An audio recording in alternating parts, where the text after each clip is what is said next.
Donc, bienvenue Thomas, je te laisse te présenter. Oui, merci Julien. Donc, bonjour, bonsoir à toutes et à tous. Donc, moi, j'anime une formation justement au sein de SSK qui s'intéresse à la douleur chronique, la communication et la thérapeutique, et surtout la gestion de la douleur chronique pour tous nos patients qui souffrent de cette affection. Et on a mis un thème justement sur les neurosciences. En gros, comment les neurosciences nous ont fait nous guider sur la compréhension de la douleur et puis aussi sur le management de cette douleur avec nos patients. Ok. Écoute Thomas, tu peux déjà peut-être nous dire en quoi les neurosciences peuvent nous aider dans le traitement de nos patients en kiné. Oui, donc je vous diffuse du coup sur mon écran le PowerPoint. Alors déjà, moi je voulais juste commencer par la définition de la douleur, parce qu'elle a été remise à jour par l'IASP, donc c'est l'International Association for Study of Pain, en 2020. Donc juste pour rappel, donc c'est une expérience sensorielle et émotionnelle désagréable liée à une lésion tissulaire existante ou potentielle ou décrite en termes évoquant une telle lésion. Donc si on revient un peu sur les thèmes, sur le vocabulaire, déjà il y a la notion d'expérience, donc que chaque douleur est unique, que c'est un caractère individuel et totalement subjectif, que de toute façon, quoi qu'il arrive, c'est le patient qui est le seul expert de sa douleur. Ensuite, l'autre que je le débrief, c'est sensoriel et émotionnel. Donc ça, c'est une double composante indissociable. Quoi qu'il arrive, la douleur va forcément engendrer des émotions et les émotions peuvent aussi engendrer de la douleur. Donc, c'est une double composante indissociable. Et le dernier sur lequel j'ai voulu revenir, c'est que associé à une lésion tissulaire existante ou potentielle, on peut ressentir de la douleur sans avoir aucune lésion. C'est tout à fait possible avec notre système de la douleur dans la compréhension qu'on a actuellement. Donc pas de corrélation anatomoclinique. Et ce qu'on entend là-dedans aussi, c'est que la nociception, c'est différent de la douleur. La nociception, c'est vraiment ce qui se passe dans le circuit, et la douleur, c'est l'expérience globale. Alors du coup, pour répondre à ta question, à l'utilité des neurosciences de la douleur en kiné, alors dans un premier temps, ça permet de repérer le type de douleur. Il y a plein de manières de classifier la douleur, ça peut être mécanique, ça peut être inflammatoire, etc. Mais ce qui est le plus validé et reproductible, ça va être de repérer ces trois types-là. Est-ce qu'on a une douleur nociceptive, neuropathique ou nociplastique? Ensuite, c'est la compréhension des facteurs de modulation, comme je vous l'ai dit dans la définition. Cette douleur, elle peut être modulée, c'est-à-dire que le volume peut être augmenté ou diminué, alors que par exemple les nocicepteurs sont stimulés. On peut très bien ne pas ressentir de douleur, ou l'inverse, ils ne sont pas stimulés, on peut ressentir des douleurs importantes. Ensuite, l'autre utilité, c'est l'éducation du patient. La douleur, ça reste notre fonds de commerce, on va dire. La plupart des gens qui viennent nous voir ont mal. Faire juste de l'éducation à la douleur, c'est quelque chose qui est intéressant et qui a montré un intérêt clinique et en recherche aussi. Ensuite, les neurosciences nous ont aussi, de la douleur en tout cas, nous ont fait mettre l'accent sur l'approche patient-centrée. Donc de bien aller chercher les peurs, les attentes, les croyances, les expériences précédentes de douleur, le contexte psychosocial dans lequel sont nos patients, parce que tout ça peut augmenter ou diminuer le volume de la douleur. D'où l'importance de bien savoir communiquer pour aller chercher tout ça. Et également, la communication, on verra un petit peu plus tard, elle a aussi un rôle dans la modulation de la douleur. Et bien sûr, en fonction du type de douleur, qu'elle soit nociceptive, neuropathique ou nociplastique, on va faire adapter et proposer à ma question. Ok. Thomas, est-ce que tu peux nous parler du coup de la douleur nociplastique ? Alors oui, c'est un terme qui est plutôt récent, je crois que c'est 2017, je ne l'ai pas mis là-dessus. Donc en gros, la définition, c'est que toute stimulation nociceptive, qu'elle soit intense tout le temps, il faut comprendre qu'elle va provoquer des remaniements divers, donc provoquer une plasticité cérébrale et une plasticité de tout le nociceptif. Donc cette plasticité, on l'appelle maladaptive, puisque avec ces remaniements, on peut avoir de la douleur alors qu'il se passe quasiment. Donc il n'y a pas de preuve en gros que les nocicepteurs sont activés, soit par des dommages réels ou potentiels, soit par une maladie ou une lésion du système somatosensoriel. Donc, en gros, ça va être, si on doit essayer de repérer ça chez nos patients, une douleur disproportionnée, totalement imprévisible et non mécanique par rapport à un événement. C'est des douleurs qui, justement, peuvent se déplacer et qui se généralisent et qui n'ont pas de logique. On le voit chez moi. Donc, quand on a ce genre de douleur, voilà, on sait qu'on est dans une douleur nociceptive.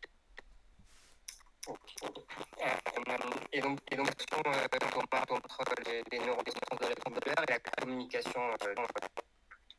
Oui. Du coup, la relation, d'abord, je vais parler de l'effet nocebo. Donc, en gros, l'effet nocebo, ça va être quelque chose qui va potentiellement créer des croyances ou des peurs à notre patient. Si on lui dit qu'il a une tête déplacée ou il finit en déposant ou qu'on l'entend parfois, ce genre de choses, en gros, on va créer de la peur chez lui. S'il pense qu'il aura toujours mal au dos parce que sa vertèbre est déplacée ou qu'il aura toujours mal au genou parce que parce qu'il n'y a plus de cartilage et que c'est comme s'il avait plus de, pour paraphraser un de mes patients, plus de pneus et qui roulait directement sur les jambes, forcément, nous, notre thérapie derrière, ça va être un peu compliqué. Et puis, cet effet nocebo, on sait qu'une fois qu'on l'a provoqué, il est très difficile à enlever. C'est-à-dire que dès qu'on a provoqué quelque chose, des attentes négatives à un patient, c'est quand même des choses dans lesquelles il va se souvenir. Vous avez tous ces patients qui vous ont dit déjà il y a 20 ans j'ai passé une radio et le radiologue m'a dit que j'avais le squelette d'une personne de 75 ans. Ça marque et ça reste à vie. Donc déjà à l'effet parce que ça peut justement créer des croyances négatives. Avec la première impression qu'on donne aussi quand il vient nous voir. Alors oui, c'est sûr que si vous faites peur d'entrer, c'est pas quelque chose qui va être très bien accueilli par le patient. Et du coup, l'idée en fait dans la communication, c'est au contraire de maximiser l'effet placebo. À l'inverse, l'effet placebo, vous savez tous, c'est ce qui va créer des choses plutôt positives avec une substance inerte, en tout cas pour la pharmacologie. Et en kiné, on va plutôt appeler ça des effets contextuels. Donc les effets contextuels, c'est ce que tu disais là, par exemple, ne serait-ce que la manière de se présenter, le côté agréable du cabinet, de l'ambiance, etc. Plus comment on va communiquer. Est-ce qu'on a une bonne alliance thérapeutique? Est-ce que le patient il se sent compris, il se sent écouté? Est-ce qu'on arrive à le rassurer s'il est inquiet? Voilà. Tout ça, en fait, on l'a vu tout à l'heure, c'est des facteurs qui peuvent moduler la douleur. Donc déjà, si on est bon là-dessus, il y a déjà des chances pour que notre patient, de sa douleur, elle aille déjà un peu mieux. Et puis, ça a été montré aussi, c'est que le choix des mots peut influencer directement la douleur. Vous avez tous ces patients qui vous disent si je pense à mon genou ou si on me parle de mon genou, ma douleur, elle va être plus forte dans mon genou. Avoir cette conscience que les mots qu'on utilise peut aussi provoquer des choses chez notre patient. Et ça, en fait, c'est les neurosciences qui nous disent, puisque on sait qu'il y a des associations justement au niveau neuronal entre les mots utilisés et puis les images qu'a le patient. Vous avez tous un mot qu'on prononce qui vous rappelle soit quelque chose de négatif ou de positif et qui vous rappelle un contexte, qui vous rappelle des émotions. Donc le choix des mots est important aussi. Et donc, du coup, en quoi ces croyances et ces représentations du patient par rapport à son problème vont influencer sa douleur? Est-ce que tu peux nous en dire un peu plus là-dessus? Ouais. Alors, en fait, ça va influencer sa douleur parce que ça va déjà, ça peut directement influencer sa douleur parce qu'on sait qu'en fait, il y a plein de systèmes au niveau de la nociception qui peuvent augmenter ou diminuer le volume. On parle par exemple de facilitation descendante ou d'inhibition descendante. Donc ça, c'est déjà des choses qui, d'entrée déjà de base, s'il y a une croyance, peut potentiellement augmenter le volume. Exemple, si vous avez un patient lombalgique et qu'il a peur de se pencher en avant, il y a de bonnes chances pour qu'il ait mal effectivement quand il se penche en avant. Donc s'il a une croyance que, par exemple, son disque va sortir s'il se penche en avant, forcément, il y a déjà des attentes qui sont beaucoup plus négatives là-dessus. Et en fait, ça va influencer directement sur son comportement. Et vous le voyez tous aussi, si je reprends cette image du patient lombalgique qui se penche en avant, et en fait, il va plus du tout faire de flexion lombaire, par exemple. Donc, s'il perd sa flexion lombaire, il va perdre sa mobilité, et puis il peut continuer à développer des douleurs, puisque on sait que, par exemple, au niveau cortical, la représentation de son dos va être moins importante que ce qu'elle aurait été s'il le bougeait normalement. Je ne sais pas si ça répond à ta question. Oui, tout à fait, ok. Et donc, du coup, cette douleur chronique, est-ce que tu peux nous expliquer comment elle se développe dans le cerveau? Ouais, alors en gros, on part toujours d'une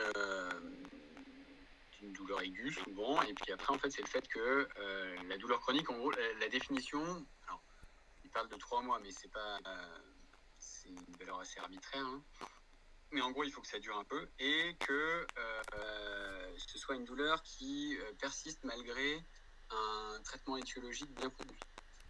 Et en fait, c'est comme tout, c'est-à-dire que si, par exemple, si je prends un autre exemple pour mieux comprendre ce qui se passe dans le cerveau, cet été ou un autre été, vous roulez en voiture et vous écoutez, il y a toujours cette chanson débile qui passe à la radio. Vous l'aimez pas, vous la trouvez totalement stupide. Mais vu qu'elle passe sur toutes les radios, petit à petit, vous commencez à la connaître par cœur.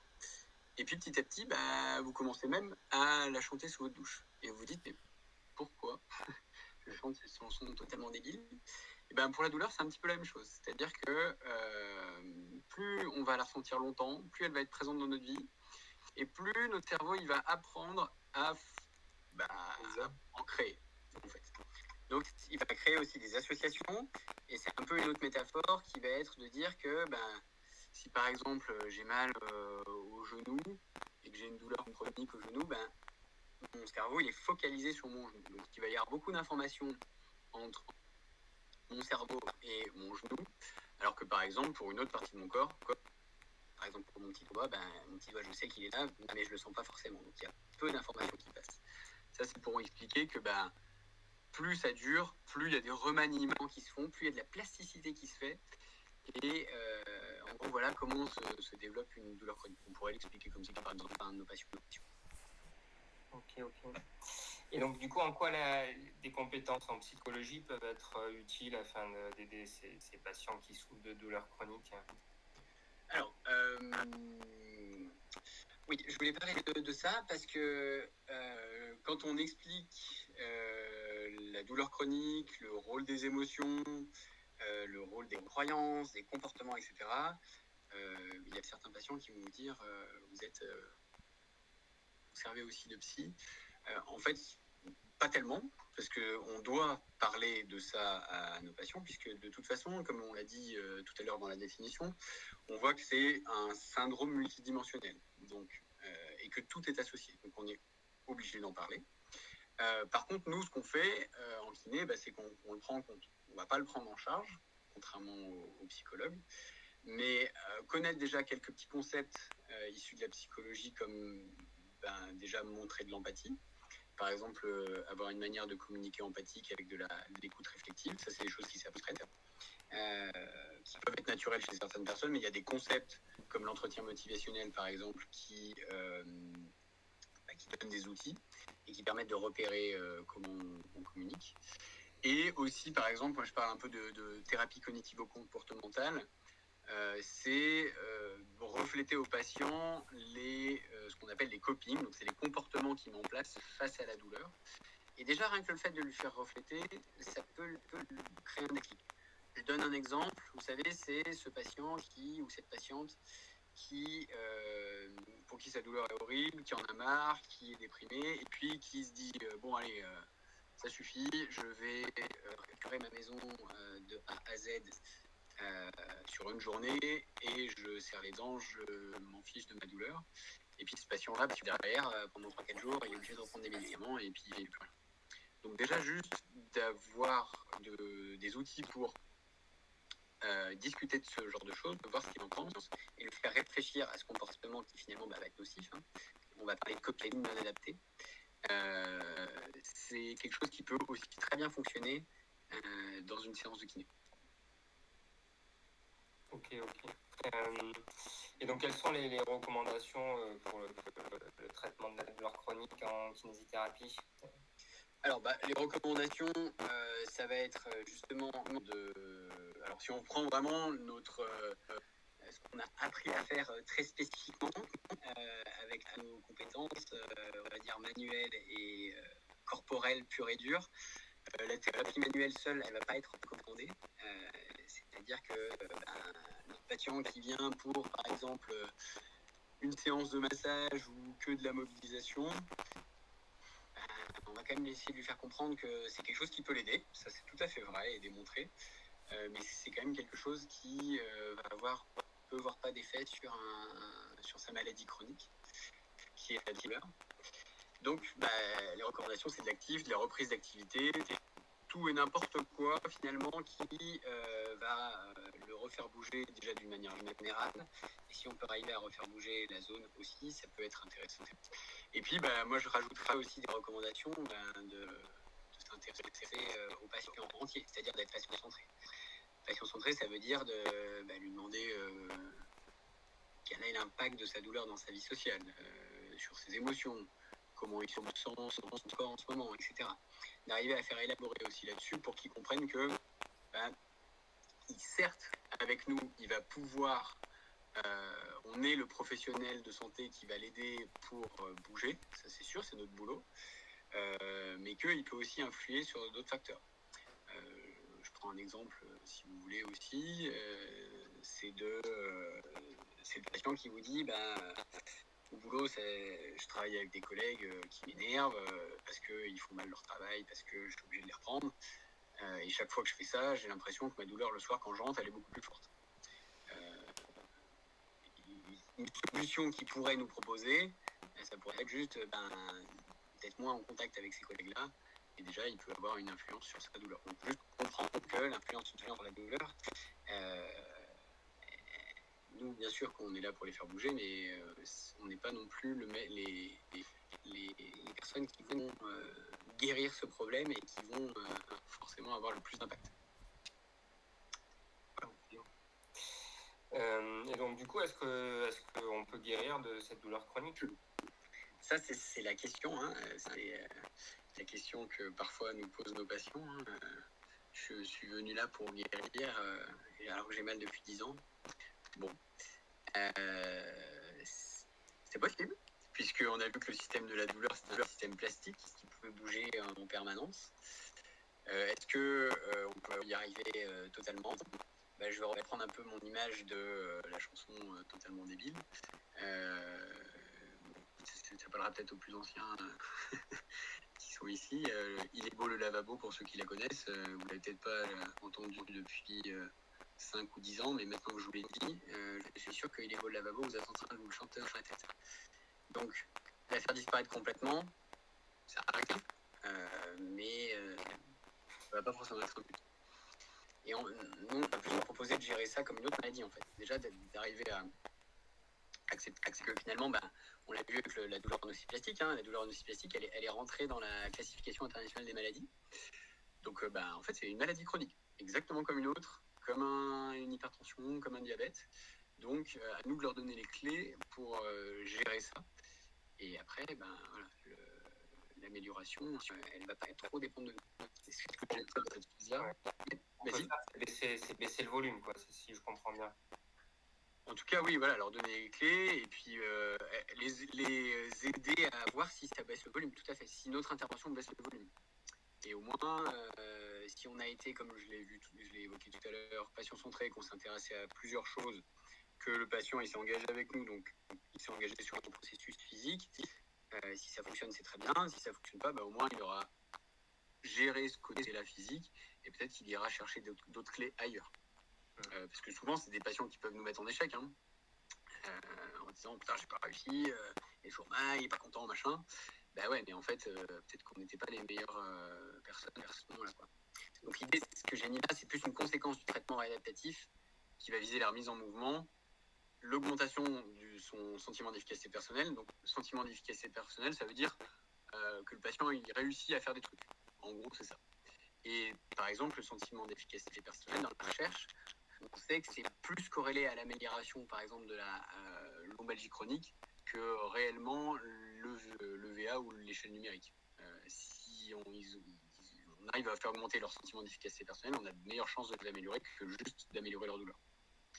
Donc voilà, l'idée c'est de dire que l'amélioration de la douleur, elle va plus être une conséquence qu'une cible thérapeutique à la base.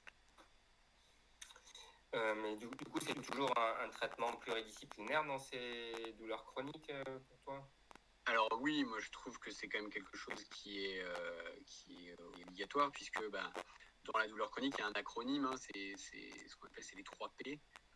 Pharmacologique, donc il faut qu'il y ait une pharmacologie qui soit adaptée au syndrome, donc ça c'est pas nous qui le gérons, mais en fonction si c'est une douleur nociceptive, nociplastique ou neuropathique, c'est pas la même médication. Et puis les deux autres P, c'est physique, donc ça c'est notre rôle bien sûr, et psychologique. Donc psychologique, comme je l'ai dit, nous on le reçoit, on le prend en compte. Des fois ça leur permet de eux-mêmes faire des changements juste en le réalisant. Et c'est pour ça qu'on parfois ils nous disent qu'on a un rôle de psy. Mais si ça suffit pas, il y a aussi ce 3e P qui est quand même psychologique. Donc il faut qu'il y ait un accompagnement si les 2 premiers P ne fonctionnent pas, quoi. Donc oui, le traitement multidisciplinaire, il est... Ouais, comme tu dis, de toute façon, il y a toujours le côté psy. Toujours. Il y a toujours le côté émotionnel. C'est obligatoire puisque de toute façon, dans le cerveau, les zones qui sont stimulées par la douleur, elles sont aussi stimulées par les émotions. Il y a pas mal d'études là-dessus. Par exemple, il y en a une qui est sur des patients à qui on faisait passer un IRM fonctionnel. On leur crée une douleur au bras, de piqûre de décharge électrique, je ne sais plus. On regardait où ça s'allumait dans le cerveau, vous savez, là sur l'IRM fonctionnel. Et puis, ces mêmes patients, après, on leur faisait regarder des vidéos, on va dire, plutôt dégoûtantes, quoi, avec des gens qui avaient des accidents. Et on se rendait compte que ça stimulait les mêmes zones, presque. En tout cas, c'était à côté. Donc, oui, quoi qu'il arrive, ce versant émotionnel, il est à prendre en compte. Ouais. Mais pour la douleur chronique, évidemment, mais même pour la douleur... on va dire aiguë, une petite question là-dessus, ça ne fait pas de temps, quoi. Et ce côté psychologique là, est-ce que ces douleurs chroniques, elles sont tout le temps dues à des problèmes, à des affections un peu psychologiques conscientes ou c'est toujours une partie inconsciente de la problématique qui crée ces douleurs chroniques? Je ne sais pas si je me suis bien fait comprendre. Alors, je vais te dire ce que j'ai compris, tu me diras. En gros, ce qu'on sait, c'est que la douleur... Il ne peut ne pas avoir conscience de son problème psychologique qui entraîne cette douleur chronique ou qui l'auto-entretient. Ouais, alors, en fait, c'est dans les deux sens. C'est-à-dire que dans l'épidémiologie, on sait que les gens qui sont dépressifs, par exemple, ils ont de fortes chances d'avoir des douleurs chroniques. Ça, je crois que c'est à peu près à 70%. Enfin, c'est quand même assez élevé. Et l'inverse, c'est vrai aussi. C'est-à-dire que la douleur chronique peut engendrer une dépression. Mais ça, c'est moins... il y a moins d'épidémiologie là-dessus. Je ne sais pas si ça répond à ta question. Oui, tout à fait. Mais on va dire que j'ai l'impression, d'après ce que tu dis, que l'idéal, c'est quand même de lui faire prendre conscience de sa problématique. Par exemple, tu prenais l'exemple du gars qui était un peu harcelé au travail ou qui avait des collègues un peu nuisibles pour lui. Alors, parfois, il peut venir en consultation en te disant c'est vrai que j'ai des problèmes au travail et j'ai la boule au ventre quand j'y vais, mais parfois, il peut ne pas en avoir conscience. Oui, c'est ça. Donc, la chronique, lui, il pense que c'est au travail, mais si tu creuses un peu, ça peut être à la maison aussi, tu vois ce que je veux dire? Oui, tout à fait. En fait, c'est pour ça que nous, il faut qu'on explore cette composante-là. On n'a pas d'action sur cette composante-là. Est-ce qu'il en ait conscience en discutant dans une communication thérapeutique, ça peut déjà l'aider au niveau de sa douleur? Bien sûr, ça peut le faire réaliser. Le cerveau, il va utiliser sa plasticité justement dans ce sens-là. Pas au début en tout cas. L'idée de toute façon, c'est que si on veut recréer de la plasticité, en fait, la plasticité, elle se crée par un apprentissage. C'est-à-dire que plus vous répétez quelque chose, plus vous êtes bon dans cette chose-là. Donc, si il répète un comportement qui engendre de la douleur régulièrement, son syndrome douloureux, il va se maintenir ou... un comportement qui soit physique ou psychique, quoi. Bien sûr, les deux. Être avec ses collègues régulièrement, est-ce qu'il a un impact là-dessus? Peut-être ou peut-être pas.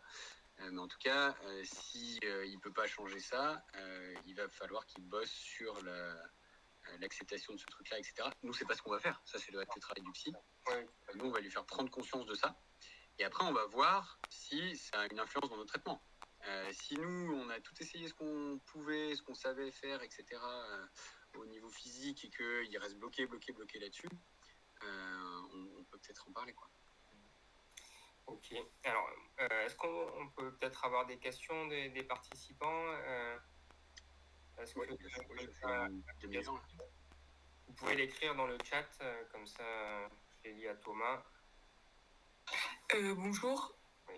Du coup, j'avais une question. Comment tu expliquerais à un patient simplement, parce que le patient, généralement, il vient te voir, il te montre les radios, il dit oui, mais j'ai quelque chose, enfin, c'est écrit sur la radio. Ouais. Comment tu expliquerais simplement que, voilà, que c'est plus que ça, enfin, c'est plus que... oui, c'est que le problème radiologique, quoi. Ouais. Alors, en fait, déjà, quand on débriefe l'imagerie, il faut déjà qu'on sache qu'il n'y ait pas de corrélation entre son imagerie et son état clinique. Donc, avant de commencer à faire ça, il faut déjà qu'on ait fait tous nos tests cliniques, qu'on sache tout et qu'on soit sûr qu'il n'y ait pas de lien. Donc déjà, si on est sûr qu'il n'y a pas de lien, on va le rassurer en disant que il n'y a pas de lien entre les deux, on est sûr d'un point de vue médical, d'un point de vue kiné, et que sa radio, c'est pas forcément son problème. Si ensuite on a identifié que c'était une douleur nociplastique, c'est pareil, c'est quelque chose qu'on peut lui expliquer. On peut lui expliquer que tout va bien au niveau anatomique, mais que son système de la douleur, il est juste devenu beaucoup plus sensible parce que ça fait longtemps qu'il a mal, parce qu'il y a peut-être des facteurs qui le maintiennent là-dedans et qu'on va essayer de jouer sur les facteurs qui le maintiennent. Est-ce que il a arrêté, je sais pas moi, toutes ses activités physiques? Est-ce qu'il a arrêté toutes ses activités sociales, etc. Je ne sais pas si ça répond à ta question. Oui, merci. Merci. Alors, est-ce que quelqu'un a une autre question? Oui, du coup, qu'est-ce qu'on fait avec un patient qui a coupé toute vie sociale parce que son mal de dos l'empêche de sortir? Est-ce qu'on l'encourage? Enfin, quelle est notre place là-dedans? Oui, c'est une bonne question. Effectivement, ça va dépendre de lui aussi. Donc là, c'est vraiment dans ce qu'on appelle, par exemple, pour ceux qui le pratiquent dans l'entretien motivationnel, où on va aller chercher un levier. C'est-à-dire que ce patient-là, il a tous les troubles que toi, tu as relevés en pratique. Et après, quels sont ses objectifs? Est-ce que revoir des gens, c'est un objectif? est-ce que reprendre une activité physique, c'est un objectif, etc. Donc ça va reprendre de lui, ça va dépendre de lui, en fait. Est-ce que ça te répond à ta question ? Oui, du coup, en fait, faut dire, bon, bah voilà, on va s'entraîner à marcher 10 mètres pour que vous puissiez aller au resto et tenir 20 minutes assis pour être avec des amis et faire des objectifs fonctionnels pour un but social, si j'ai bien compris. Exactement. En fait, le but des traitements avec nos patients, en tout cas ce qui est recommandé, c'est qu'il ait des objectifs entre les séances. C'est-à-dire que si c'est par exemple retrouver mon objectif, c'est de pouvoir retourner au resto avec, je sais pas moi, mes voisins, on se met d'accord sur une temporalité. Dans combien de temps tu vas pouvoir, dans combien de temps vous pensez que ce sera possible. Si tout colle bien, on se met d'accord sur une date, il faut qu'il les refait à une date. L'idée vraiment, c'est de l'autonomiser un maximum et qu'il se passe des choses entre nos séances. Si on attend juste qu'il ait moins de douleur entre les séances, on va tourner en rond et le patient, il va aussi pas forcément être très motivé puisqu'on se sera intéressé qu'à sa douleur. Alors qu'en fait, quand il vient nous voir, c'est pas ça le problème. Oui, il y a sa douleur, mais comme tu le disais, peut-être qu'il va plus au resto, peut-être qu'il s'est coupé socialement, etc. Donc, de travailler la motivation sur des objectifs de vie, c'est indispensable. Est-ce que tu peux nous donner quelques exemples d'entretien motivationnel que tu peux... Alors, donner des exemples comme ça va être compliqué, mais l'idée de l'entretien motivationnel, ça va être de poser au maximum des questions ouvertes. Donc, de demander, par exemple, depuis que vous avez cette douleur, à quoi ressemble votre vie, par exemple. Et là, en fait, le patient, il va nous donner plusieurs pistes. Je vois plus mes potes, j'ai super mal, je dors pas bien la nuit, etc. Et ensuite, l'entretien motivationnel, ça va être un entretien semi-directif. Donc, en fait, on va focaliser, ce qu'on appelle focaliser le patient sur un objectif, et on va travailler dessus, on va travailler sa motivation là-dessus. Ok. Tu parles d'objectif ou... Il faut se focaliser sur un objectif et ensuite on va le faire élaborer sur cet objectif avec des questions ouvertes et aussi ce qu'on appelle des reflets. En gros, des reflets, ça va être, un patient qui va nous parler de, je sais pas moi, par exemple, j'ai mal à mon épaule, j'ai arrêté le tennis, mais le tennis c'était quand même quelque chose que j'aimais bien. Et puis bon, en ce moment c'est pas évident parce que il y a ma femme qui à la maison déprime, je dois m'occuper de mes enfants, etc. Par exemple, si un de ses objectifs c'est de reprendre le tennis, on va vraiment se focaliser que sur le tennis. S'il commence à ruminer sur tout ce qui lui arrive de mauvais, nous, l'objectif dans l'entretien motivationnel, ça va être de le faire élaborer sur ce qui est bon, ce qu'on appelle le discours changement, et le faire parler là-dessus. Si vous parlez d'un truc qui vous tient à cœur, que vous avez envie de reprendre, etc., je vous garantis qu'en ressortant de votre séance de kiné, vous êtes motivé. Si par exemple le but c'est de faire des exercices, si vous avez parlé que du tennis, que c'était super cool, que vous voyez vos potes, etc., et que le kiné vous a donné un exercice à faire pour reprendre le tennis dans 2-3 semaines, il y a de fortes chances que vous le fassiez, plutôt que si le kiné vous a dit pour votre force d'épaule, faites cet exercice pour avoir moins mal. Je sais pas si tu vois.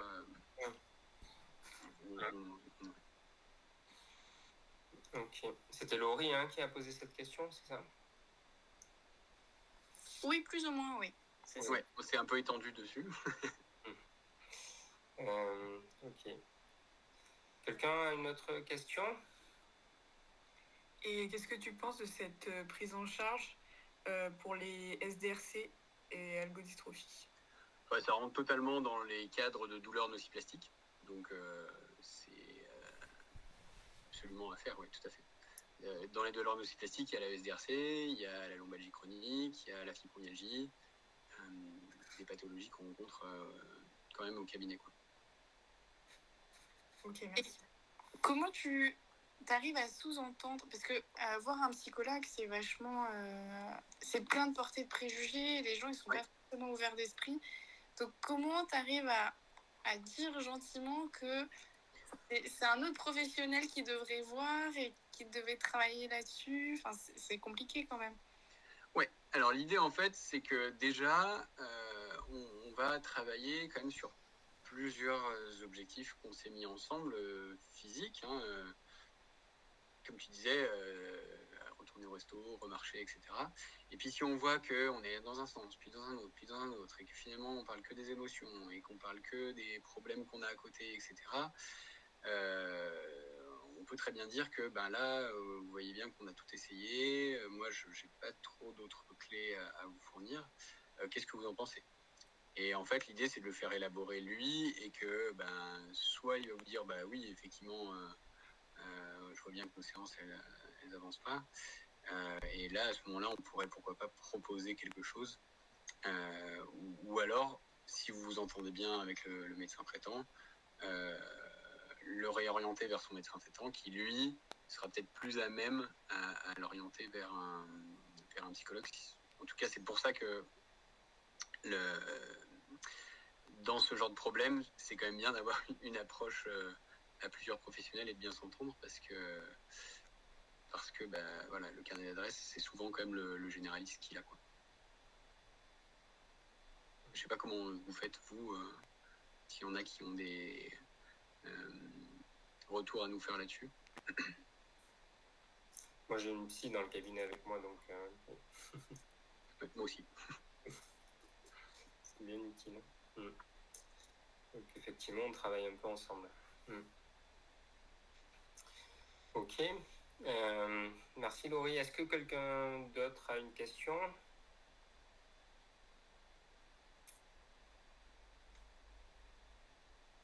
Ok. Et du coup, est-ce que tu penses qu'il faudrait, par exemple, quand tu dis kiné active, donc tu fais faire des exercices à des patients, est-ce que tu penses qu'il faudrait les faire travailler plus ou moins avec de la douleur? Alors, quand j'entends kiné active, oui, ça peut être des exercices, mais on peut aussi très bien se mettre d'accord sur quelque chose que va faire le patient en dehors du cabinet. Alors ça, c'est un peu troublant parce que des fois, nous, avec nos formations, on se dit qu'il faut absolument qu'on touche notre patient ou qu'on lui fasse faire un exercice.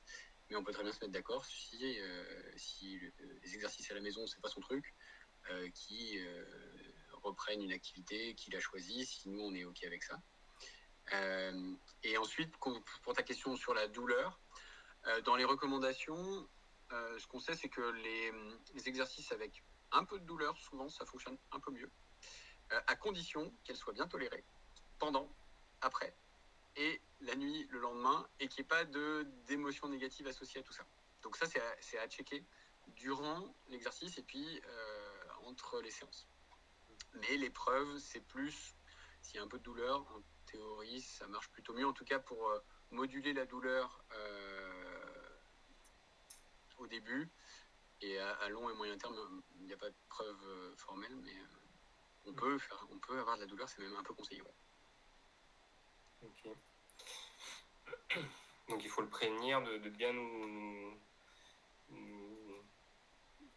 donner son ressenti après Ouais, pendant, après et lendemain, quoi. Enfin, nuit, lendemain. Okay. En fait, pour aborder la notion de complément face à des traitements kinés, on a des expressions du langage qui sont quand même assez parlantes. J'en ai plein le dos, il porte le monde sur ses épaules. Je trouve que c'est déjà une bonne façon d'aborder l'aspect psychologique. Et la sophrologie aussi est un bon complément de la gestion de la douleur. Bien sûr, la sophrologie, l'hypnose, la méditation, tout ça, c'est des choses sur lesquelles on peut, pour ceux qui sont formés là-dessus en tout cas, ou qui ont des contacts, qui sont très utiles, oui. Il y a des preuves là-dessus aussi. Ça, c'était un peu par rapport à ma question du côté inconscient de la problématique psychologique. Et c'est vrai que j'en vois beaucoup les gens chez un hypnothérapeute. Oui, tout à fait. De toute façon, comprendre que dans la douleur chronique, on n'a pas les clés, nous, à 100%, et personne n'est là à 100%. Mais c'est une bonne remarque, Natacha, merci. Oui, merci. Alors, est-ce que quelqu'un d'autre a une question?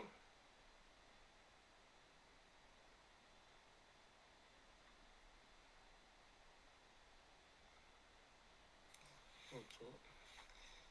Apparemment, il n'y a pas d'autres questions, Thomas. Est-ce que tu veux est-ce que tu veux conclure? Est-ce que tu veux... Ouais, je sais pas. Est-ce que toi, tu as d'autres points sur lesquels tu voudrais qu'on... Est-ce que tu peux... Sinon, est-ce que tu peux peut-être donner quelques points un peu sur ta formation? Parce qu'évidemment, sur 3 jours de formation, on va beaucoup loin dans le truc. Et est-ce que tu peux donner quelques informations là-dessus? Ouais.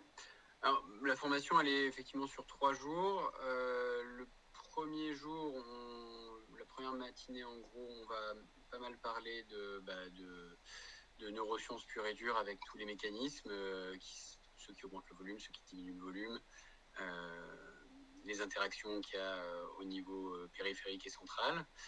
Donc, on va faire de la théorie là-dessus sur la première matinée. Et ensuite, on va parler justement d'éducation aux neurosciences de la douleur. Donc, comment on explique le fonctionnement du système de la douleur simplement. Vous voyez, par exemple, la petite métaphore de la route qui devient une autoroute, c'est quelque chose que j'utilise. Il y en a plein d'autres en fonction des mécanismes neurophysiologiques. Et puis, le deuxième jour, on parle de psychologie et un peu de TCC. On fait l'après-midi une initiation à l'entretien motivationnel où là, je fournis des outils de communication. Qui sont l'écoute active, les questions ouvertes, les reflets, etc. On s'entraîne, en fait, on fait que des jeux de rôle là-dessus. Et puis, le troisième jour, on parle de plan de traitement. Qu'est-ce qu'on met en place concrètement? Comment on formule nos objectifs? Comment on les réévalue? Et comment on arrive à guider notre patient dans un programme pour qu'il reste motivé? Parce que souvent, c'est quelque chose qui n'est pas ultra motivant, les patients douloureux chroniques. Et puis, le dernier jour, en fait, on fait un mix de tout ça et on fait des cas cliniques, on fait des exemples comme si on était au cabinet le lundi. Voilà. Ok. Comment ça s'articule? Merci, Thomas. Bon, écoutez, merci à tous Merci beaucoup. participé. Merci beaucoup. Peut-être si quelqu'un a encore une autre question. Donc, si personne n'a plus de questions, je vais vous remercier à tous d'être venus un dimanche soir. Oui, merci. Nous écouter avec le beau temps dehors. Voilà. Merci beaucoup. Merci. Merci à vous. Merci Pauline, merci Pascal, merci. Oui, Et au plaisir de vous voir. Oui. Il y a Pascal ici? Non? Ok. C'était juste au revoir, je ne sais pas. Paris, je vous remercie. Merci Pascal. Bonne soirée. Merci. Merci à tous et puis au plaisir de vous voir chez SSK et n'hésitez pas à venir voir Thomas en formation. Vous allez apprendre pas mal de choses. Ce sera avec plaisir.